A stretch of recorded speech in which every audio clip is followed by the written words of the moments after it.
Hello everyone. Today I'm going to show you how to export data from Scopus to Excel. This is the main Scopus website, and after clicking on the search option, you will get this window. Now look at this option, search within.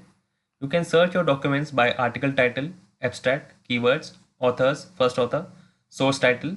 Source title means journal title, and there are many other options. The most commonly used option is article title, abstract, and keywords. Now suppose you want to search your documents by the keyword of COVID-19, and you may want to add another keyword with this.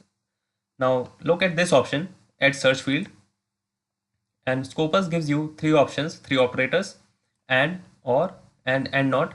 And means the another keyword will occur together with COVID-19, or means either COVID-19 or this another keyword will be there, and not means that another keyword will not occur with COVID-19 in your documents.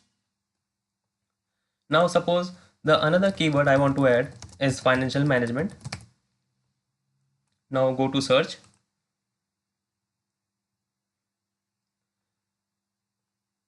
It gives me 2869 documents, 2869. I can further filter these documents by choosing the relevant subject area. My subject area is social sciences, business management, economics, and arts and humanities. Now go to this option, limit to.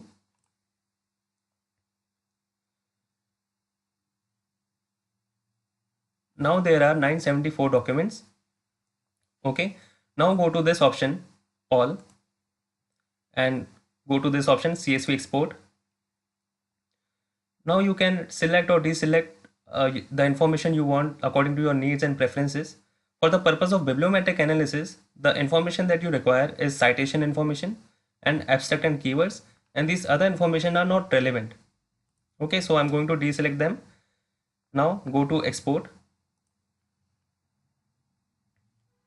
Now the CSV file is exported by the name of scopus.csv, and I will further in the next video show you how to analyze the bibliometric data through performance evaluation and from mapping analysis perspective.